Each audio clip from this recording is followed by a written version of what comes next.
can't buy. It resides between my eyes. Walked through the fire, came out better on the other side.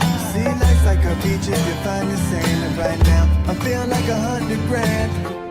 You are listening to Inspired Insider with your host, Dr. Jeremy Wise.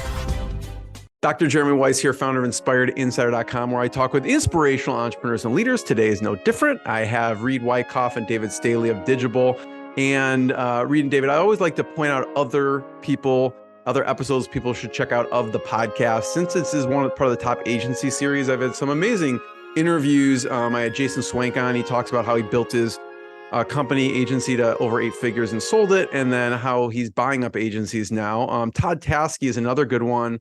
He has a Second Bite podcast, but he matches private equity with agencies to help sell agencies. And he finds sometimes the agencies make more on the second bite than they do on the first. Also, we had Matt Zalk. Since this is in the property management space, Matt Zalk runs Key Renter Property Management in Tulsa. And so check that episode out. And John Cobbs, who started Apartment List. Check that one out. That was probably, 8 years old or something like that. So it's a oldie but a goodie. And check out more on InspiredInsider.com. And this episode is brought to you by Rise 25. At Rise 25, we help businesses give to and connect to their Dream 100 relationships and partnerships. And how do we do that? We actually help you run your podcast. We're an easy button for a company to launch and run your podcast. We do strategy, accountability, and the full execution. Reid and David, we call ourselves the magic elves that run in the background to make sure it makes it look easy for the host and everything else. So if you thought about podcasting, you should. If you have questions, go to rise25.com. For me, the number one thing in my life is relationships. I'm always looking at ways to give to my best relationships. And I've found no better way over the past decade to profile the people and companies I most admire and share with the world what they're working on. So you can check out rise25.com. And I'm excited to introduce David Staley and Reid Wicoff. They're co-founders of Digible. And Digible has helped to transform the apartment marketing industry. And we'll talk a little bit more about what that means. David has helped businesses for the past 15 plus years at startup companies and leading digital strategy and partnerships for companies like Hearst, Verizon, Digital First Media. He's worked with some of the largest multifamily portfolios in the industry to develop digital solutions. And Reid has held senior leadership positions at multiple Fortune 500 companies, including Cox Media Group, Digital First Media, and CBS Radio. And one thing that sticks out to me, which you guys I think are proud of because it's front and center on your LinkedIn profiles, is you've been recognized as a top workplace awards, which is really cool. So we'll talk about culture and hiring, all of that. So David, Reid, thanks for joining me. Yeah, thank you. Thank you. And I have to ask before we go any further, that intro that you just provided, is that something that is coming off a teleprompter or that you have to do each time on these agency? That was really impressive. You didn't skip a beat. For which? For yours? Just the Rise 25, the connections. That was impressive.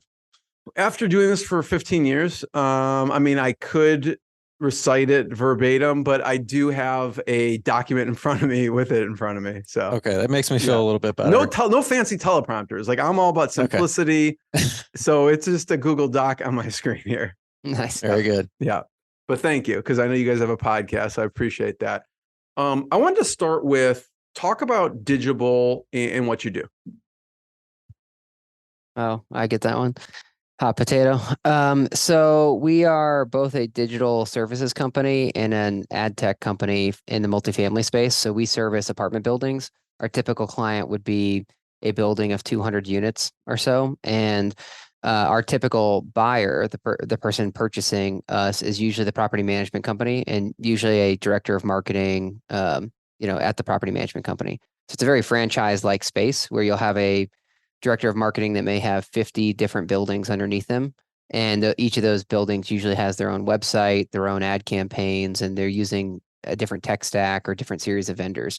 So we would be one of those digital lead generation vendors running, Google, Facebook, whatever on the paid media side. And they may also leverage our ad tech. What are the pain points they're experiencing? Is it more occupancy? They want just to fill the spaces? I would say the ownership group or the asset managers, yes, their pain point is get me leads so I can lease up for the highest. But I would say our direct client, it's more of, hair on fire. On average, they work with 7 different digital vendors per property. And then those different digital vendors per property are not consistent. So they may have a different 7 on property 1 versus property 32. And so a lot of our success has come from being a single point of contact that may, take over 4 or 5 of those other vendors instead. So it just really helps make them more efficient and reduce some of the chaos. You know, we were talking before we hit record about the real estate tech industry, and that kind of relates to condensing 7 vendors into one. Talk a little bit about the ecosystem and kind of the void you're filling. Yeah. So prop tech has definitely been around for many years, but I have said for the last several, it feels like a tsunami has hit this industry. And a lot of it's still pointed at the on-site, the operational elements or needs, of the owners and the operators, but it's starting to hit more on the marketing and advertising, but I feel like it's kind of tangential. And so that's where we see a fit or opportunity for Digible. A lot of what we've done to scale our business, we're now finding opportunities to productize either directly or with partners, channel partners. And ultimately, we see ourselves as being the fuel, behind advertising and marketing in the industry.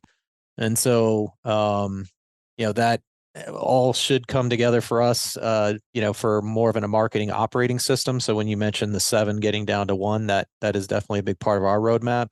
There's still, toggling back and forth between 5, 6 platforms in any given day just to get their work done.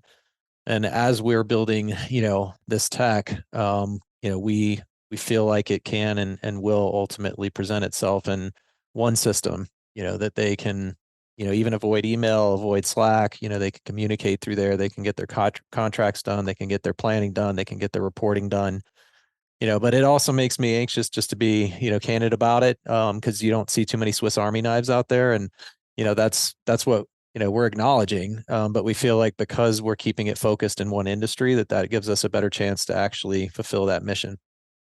From an agency standpoint, how much should someone, invest in tech investment versus using third party?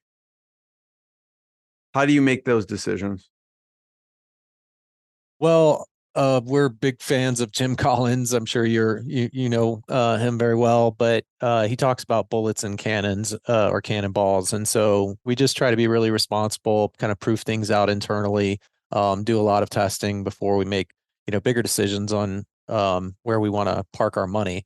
But it's funny you asked that because that's now evolved into what we call our DIP, which is Digital Investment Paradigm. And that is a chance for us as owners and with the rest of our operating committee to sit down and really talk about where we want to, spend our money. We hit profitability last year. We said we'd be an open book. So in that spirit, and we're going to 3x that this year. And I think we're on pace to do that again next year. So that's definitely left us in a different position than we were used to the first 5 years of the business. So it's very different when you're running a profitable company. And David and I both are big believers in reinvesting. And a lot of that is going to be in technology, but we want to make sure we're still doing the proper kind of testing, learning, validation before we go ahead and make those bets. Sometimes that third party can be, a great solution and isn't something that we need to overthink or potentially put our own money into. And to add context to that, well, one, I don't think we really talked about like help set size, but we're about 90 employees today. And so some of that is on the, I'd say 2/3 of that is on the services side, and then 1/3 is on the tech side. As far as on the investment side, we're following Great Game of Business, loosely, like directionally. So for example, we really like their benchmark of 4% the company needs to net. And then above 4%, you can start reinvesting and giving some back to the employees. So we're following that model. And so anything above 4%, employees keep a portion, we reinvest some of it. And then that's where as far as bullets and cannonballs, as well as like, as Reid's saying, almost like test and learn, what we have typically done is we will rent like a system, for example, like call tracking. And then when we get to a certain scale, we're like, okay, could we do this better? and less expensive. And then we'll decide to build it there. So for example, we went from CallRail to Dialogue Tech and Invoca to then eventually building our own call tracking in-house. So yeah, I would say we rent first, and then at some point it crosses over to where it makes more sense to build it in-house. And that's less for cost savings. It tends to be more for capability, specific to our industry, but cost savings is definitely a factor. I think the hardest part of those decisions though is sizing the opportunity cost. Because if you look at things in a vacuum, it's like, well, we could save money here, but you don't know what you're potentially giving up by not putting those resources somewhere else. And that's where you have to get better and better at forecasting. And again, those kind of micro tests, bubble tests, as we say, to validate, whatever assumptions we might be making. Because I think for most agencies, especially kind of in our stage, you're always looking at, should you build or should you, outsource third party? But how many really have that opportunity cost nailed down, like into that formula?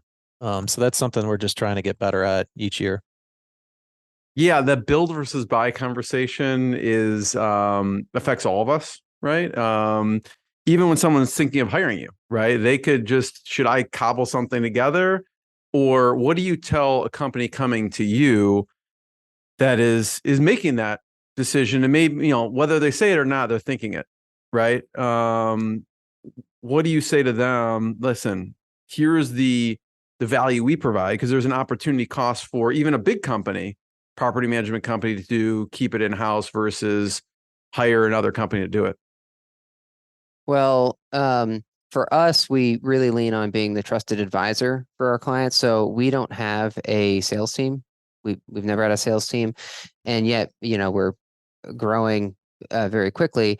And that all comes from our reputation, and our reputation is led by let's even turn down business. So yesterday I got a lead that called me directly and was like, hey, I want to build a website. And I quickly did some needs analysis on them. I was like, you know what? You shouldn't. I mean, we're the most affordable solution, but you shouldn't use us. You should go with the free option if you buy this tech stack. So I advised him on buying another tech stack and going with that free website. And she immediately asked, well, how the heck do you guys make money? It's like, look, we're here for the long game. We are not here to make like one sale to you now. We're here to earn your business and your referral business, for years to come.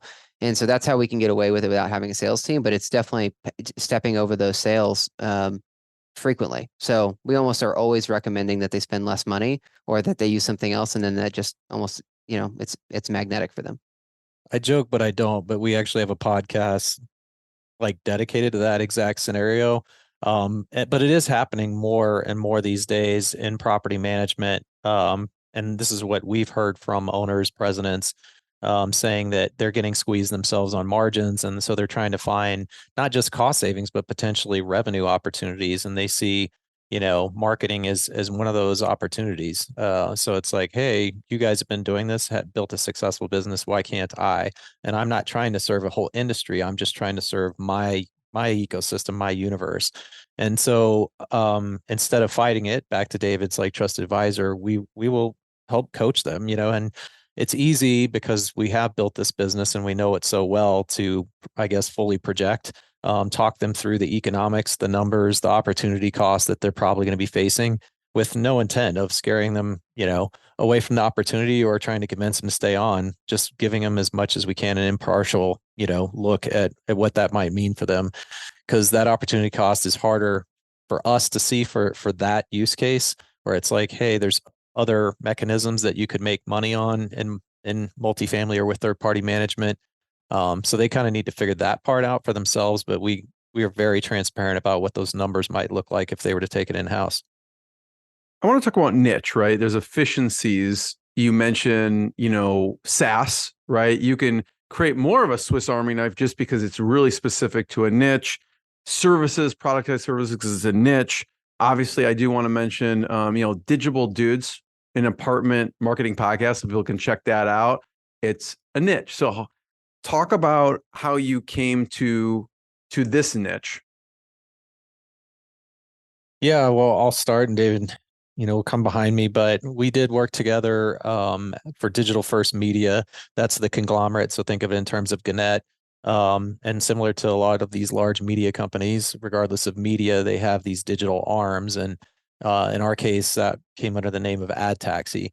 And so I was brought to run digital, I almost said Digible, for Ad Taxi here in Denver, kind of mountain region. And David was one of our enterprise sellers. So that's how he and I first met each other.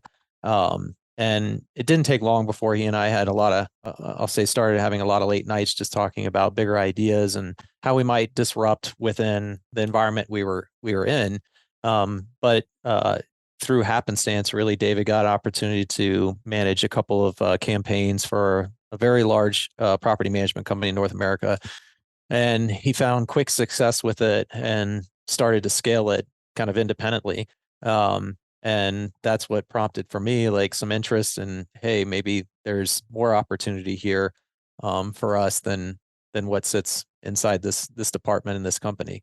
And that's what led us to founding Digible. But we went through a very thorough process. It wasn't that kind of, I'm probably making it sound almost whimsical, but where we said, hey, this industry is a little more franchise based. So it's not that you could get cut off at the heels with one client.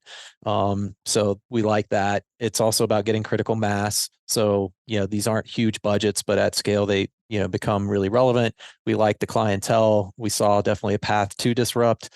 The industry is notoriously, I'll say, behind some of those other mega categories like automotive or healthcare, et cetera.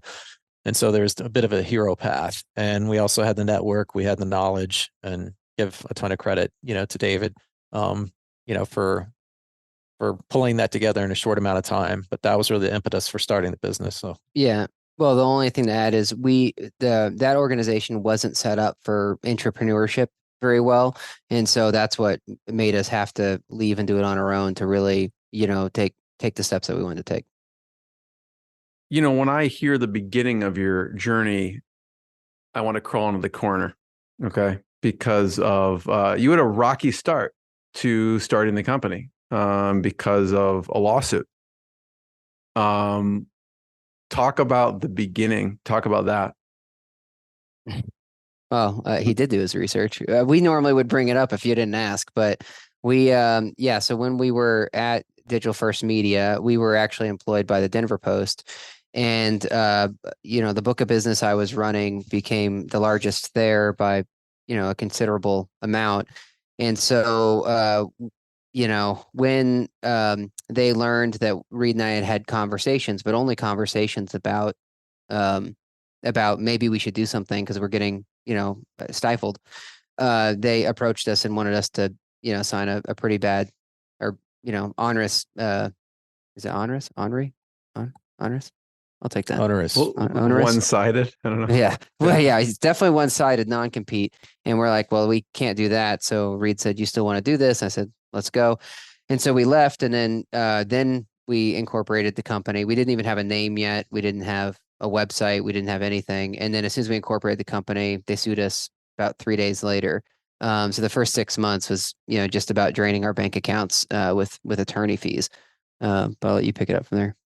Yeah, well, we're about 10 years apart. And, I say that because I think it was terrifying for different reasons for both of us. But for me personally, having a family of 5, 3 young girls, and, the mortgage, and feeling like I had finally settled in because I had been at a few different companies. And so it wasn't an easy conversation to have with my wife. And then to start seeing your name kind of in the papers and online trades, was super difficult. So just emotionally experiencing that was a lot, not to mention the economics that David's bringing up. So we had both agreed before even we had founded that, were we'd ever start a business, we wouldn't take venture.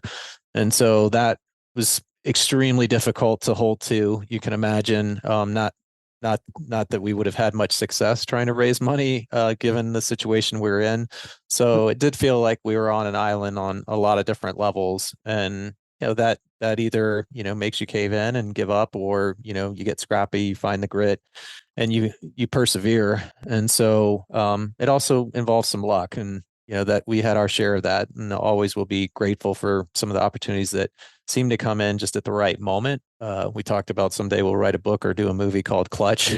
But yeah, we had some good luck that helped us get through those first 6 months. But it was definitely emotionally taxing. Why did you not quit? Because looking back, it seems obvious, right? You have 90 staff at the time. Listen, we started 3 days. Now someone's suing. It's hard enough in itself starting a business. Now you're getting sued, is draining the bank account. Emotionally, it's draining. Why did you just let's just forget it? I'm sure you're getting pressures on both sides with significant others and just be like, what are we doing here? I'll let you answer first. Yeah, well, a couple things. One, to set the stage, my now wife is our third co-founder, so we were all in. It's also the first time I've ever been physically ill from stress, was going through this point, because I would say that they burned the boats for us. So we didn't have a choice. So what I mean is, I think Reid's dad gave the quote, "You never pick a fight with someone that buys ink by the barrel." And we found out about the lawsuit because they tagged us on Facebook and LinkedIn and named us in Denver Post sues these people, blah, blah, blah. They stole trade secrets and so on and so forth.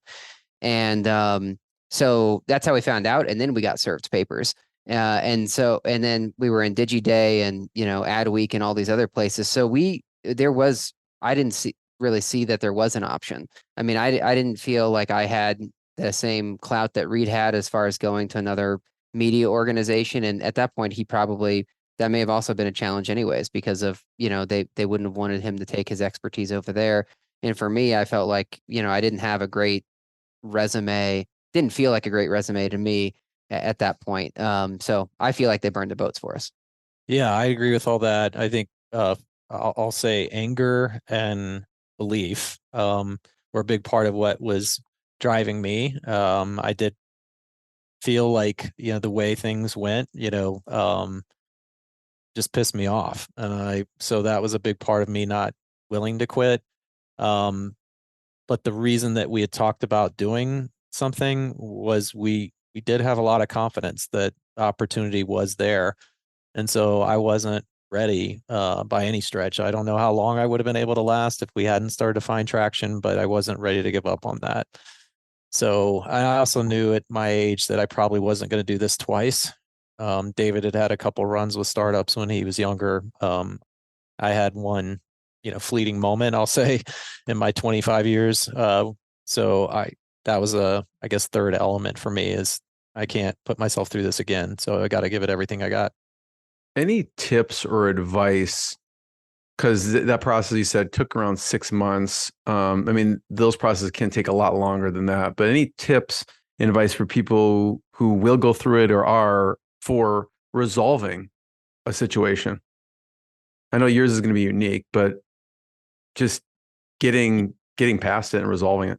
Yeah, well, try to talk to the source, meaning there was one individual that decided to make that that move. And if you can get past what was anger on their side, or in this case his side, I won't name names, but and just speak more objectively about what are the concerns, what do you want out of the deal? It's classic kind of negotiation points. But if you can't get to that, I don't know that we would have found any success. It was a bit of a Hail Mary on my side to try and get that conversation started, because there was so much, I think, anger on both sides. But if you can sit down and really talk through it, I think there was probably some ideas in their head that weren't well founded, that helped just kind of dispelling some of the assumptions, et cetera. But I think also outside counsel. We definitely both tapped our networks just to try and get as much input. I mean, you're obviously asking us for that now, but that would be part of my advice is, you're not as alone as you might think. This story is more common than we realize, certainly not our exact scenario, but a lot of founders get intimidated by former employers or have non-competes. It's super common. And so it won't it's not as hard as you might think to find somebody to talk to that's been through it and see what advice they can give you. But I would say what we learned is that people can truly sue you for anything. So we didn't have that non-compete. We didn't have a non-solicitation, and yet we still got embroiled in it. And so then to Reid's point, I think the attorneys kind of got in the way at different where, he really made movement once he went and talked to the source. I mean, attorneys were still present, but at least he got to talk to the source, and it wasn't, then this filtering that actually was a negative filtering in our case. And then he's right. Like there's tons of people that have gone through this before. So I would definitely reach out and talk to them beyond the attorneys. We ended up, reviewing at least 3 different groups seriously for our attorneys, and we ended up going with the high dollar one. And I don't know if that was like the best choice, but it would have been helpful if I would have reached out to more business owners at the time that had been through it to get their advice. I just think because there are different times that the attorneys would start to tell us like this is a business decision, and there are definitely times you need to make the business decision, and then there are times that you need to, I think, stand up for your own beliefs. In this case, we went with the business decision, but I'm just saying it's good to have perspective from both sides and not just have your own attorneys telling you their view. And this is a little more specific to our situation, but I think it's still applicable potentially to others that are, trying to figure out whether they can persevere or not. But if you have leverage, use it.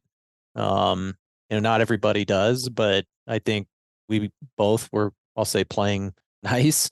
But that's not what we were experiencing from the other side. And so taking the high road, I mean, obviously everybody needs to know kind of their own moral compass. And it wasn't about, breaking any kind of codes of integrity that we had, but certainly we had more leverage than I think we fully recognized or deployed early on.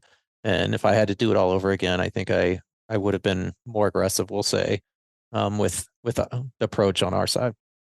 Yeah, no, I love what you said there. What do you want out of the deal? Figuring out what the other party wants out of the deal. I did an episode with Chris Voss, who, if anyone listening, he wrote Never Split the Difference, ex-FBI hostage negotiator, and he talked about, how he gets people out of hostages out of terrorist situations sometimes. So it's good to hear your advice, and I love that question that you asked. Going from 4 employees early on to 90, there was a turning point where a big portfolio company came in. I love to hear about that, but then also kind of talk through the evolution of hiring and how you grew. Well, I feel like at different stages we had those turning points. So I think it may have been 7, 8 months in when we were burning so much cash, and we got a portfolio company right maybe a couple months after the lawsuit was settled. And that I think gave Reid the confidence that like, oh yeah, we can really do this. We're not just going to totally burn out. But then, over the 6 years, we've now had that happen maybe 2 or 3 times. And even just a year ago, we had that happen again. So I think just at different stages. That happened, you mean a big client? Another big client, yeah. Yeah, so we've just had these different waves hit at different points. If you look at our trend, we've been, all of our products are reoccurring revenue. That's that's part of our Jim Collins Smack recipe. But that means that everything just stacks on top of itself like SaaS for at least the services side as well as the SaaS. But there are these different ways where you'll get a new client that is great. No, everything's going to go to you. And it feels like another giant opportunity. And so I'm just pointing out that's happened several times. But 9 months in was one of those big demarcation points. And then I'd say a year ago was another one of those points. So I'd say we're kind of bookended on that story. I can speak more to the hiring, but,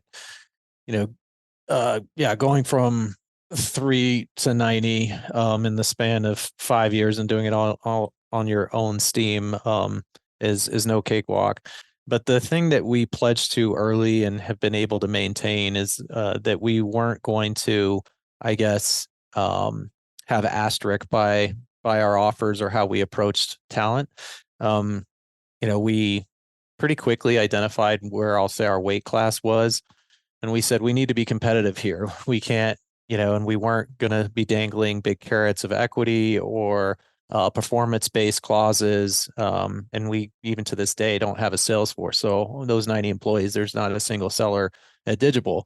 What we wanted to do, though, was create a great work environment, and we understood that part of that was a good benefits package. I think we offered 401k almost day one. So these are things that probably outside advisors, investors would have frowned upon or said, that's crazy. You guys are in no position to do that. You're burning tens of thousands of dollars a month, which we were. But we didn't let that change our go-to-market as far as getting talent. And eventually, as we did start to find some success and now profits, we've just kept reinvesting and reinvesting in that package. We also are clear about where we end. That's something that can be difficult as you scale. If you're not careful, it's like now you can't undo that, pull that back. So we've just been really thoughtful, cliche, intentional about what and how we go to market to find top talent. And one of the biggest examples of that is our 4-day work week. That's something that we had talked about in the second year of the business, and proud to say that we were able to bring that to Digible about a year and a half ago. And it gets mentioned in pretty much every interview that we have. And lots more there. We don't need to spell out those details, but. Well, I will add on though, like framework is important since we always knew, like people will say like, hey, you need to know early on if you're planning to sell the business or make a lifestyle business. We had wanted to build a great company. That's what we knew early on. And we also knew that we wanted to scale. And so to scale, you always need to set a first principle and then move forward. So that's why these frameworks become important to us. So easy example there is we decided we wanted to basically pay in the top the top 30 percentile of our peer group. So from a salary perspective, and then we wanted to offer other things to our staff that we just feel, are the right thing to do, because many of them tend to be young. They don't think about health insurance or 401k match or vacation time. So that all was important to us. And then on the 4-day work week, let's go to a true 32-hour work week instead of, just doing 410s. But it's just setting those frameworks. So I think specifically the one was a big change for us was deciding, okay, our pay bands are going to be somewhere between 60 and 80% of our peer set.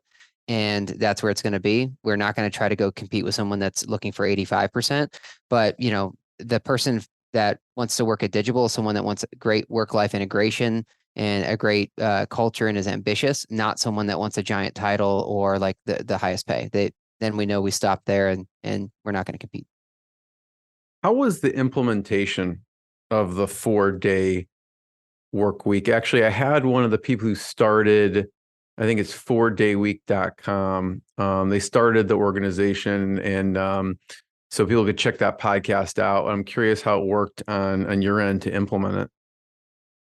Well, we waded into it, if that's the right verbiage here, but the first quarter, maybe the first couple, we just did it every month.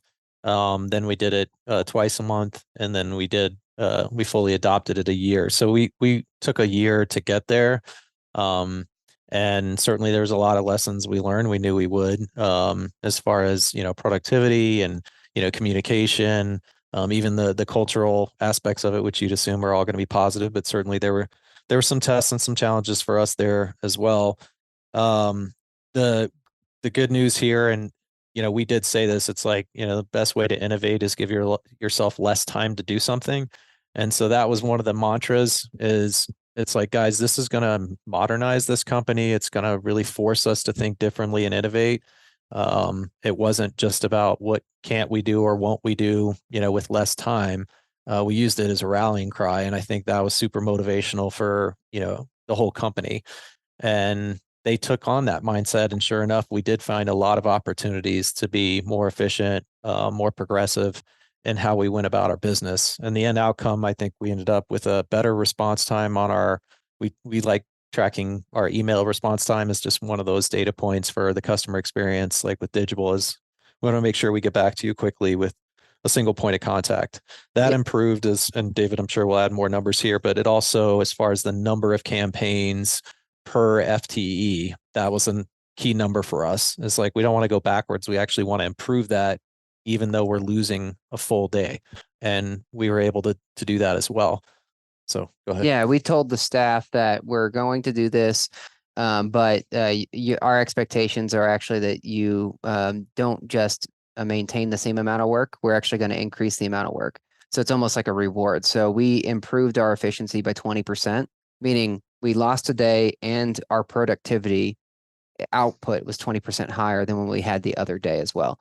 So like if you were managing 100 accounts, make it easy. Now you manage 120 accounts. And everyone was able to do that through, some of it was training about just being, more diligent with your time. It was just, being more focused on what really matters.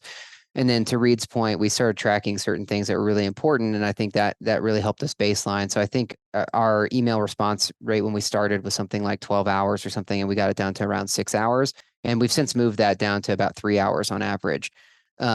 So I think telling the staff and being clear with them and then giving them a year to march there and figure it out and warm up to it. But obviously they get this big payoff in the end, and obviously Digible benefited as well.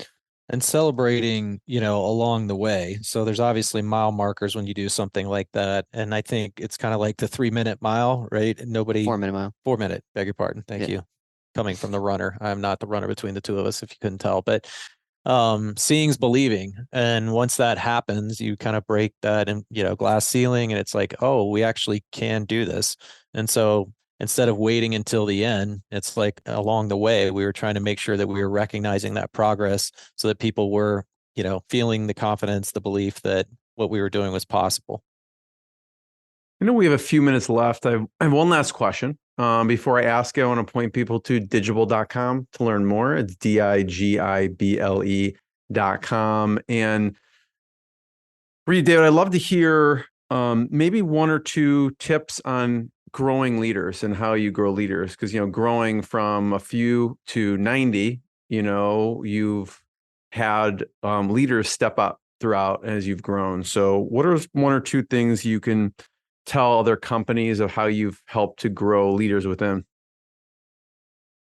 Well, yeah, he's looking more my direction, probably because I manage the executive team, and that's been a little more my responsibility than David's, but he's been a vital, I'll say, contributor. I like to call him a co-parent, as I often say, because I need that. You need that, and if you're going to develop leaders, you can't do it by yourself. It does take a village. So I think getting kind of that board of directors together, as I like to put it, for a direct report. It's like, this shouldn't just be me mentoring you.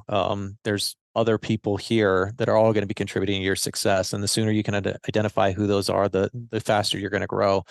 But I mentioned the mile markers, the checkpoints. That's really critical, right? Often I think when you're doing mentoring, you think that something magic happens after 12 months, and it's really, the magic is leading to that 12 months. It's not, the annual review.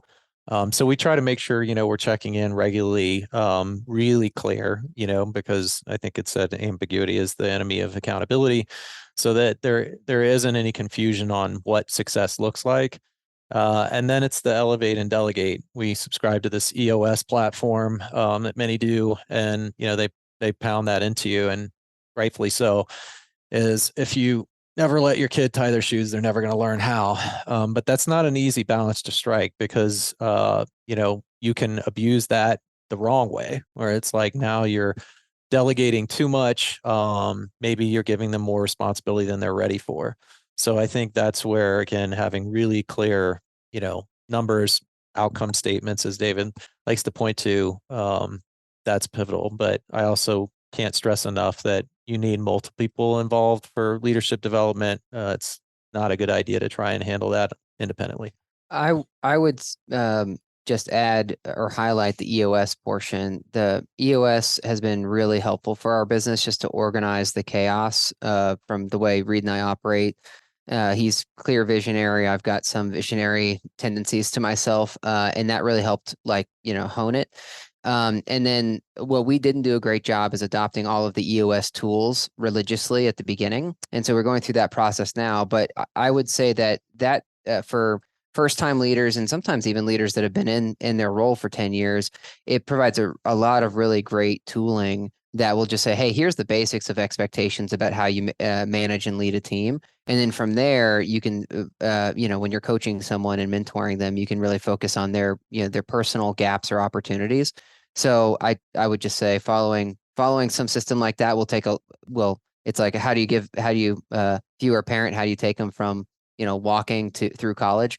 It's like, that feels like a tall order, but to give them, a little bit of a roadmap through EOS, would be an easy way. The last real quick comment I'd have on that is be a great listener. A lot of folks, when they first start management, will come to me, like certainly at Digible, and say, any tips, that you can give me would be appreciated. And I said, it's often overlooked. You don't get that advice typically when you're first moving into management, is really put a priority on listening, because you're so eager, to understand the frameworks, like the X's and O's of management, that you miss a lot because you're not paying close enough attention to what people are telling you. So I've seen the speed dating, like I'm going to do my discovery work, but I will challenge when people have said that to me, and it's happened here. It's like, I won't know that you've truly listened until you know these 2 or 3 things about that person. That would let me know that, not only are you trying to learn about the business, but you're trying to learn about them. And I think that goes a long way in leadership development. Be a great listener. I want to be the first one to thank you both. Everyone could check out also the episode I did with Gino Wickman of Traction, is they who started EOS. And then also I had Mark Winters on, who wrote Rocket Fuel, which talks about visionary integrator. And I think they even have a quiz that you can take. So check those episodes out, that, and check out digible.com. And I want to thank you both. Thanks, everyone. Thank you. Thank you. What I got, you can't buy. It resides between my eyes. Walked through the fire, came out better on the other side. See, life's like a beach if you find the sand. And right now, I'm feeling like $100 grand.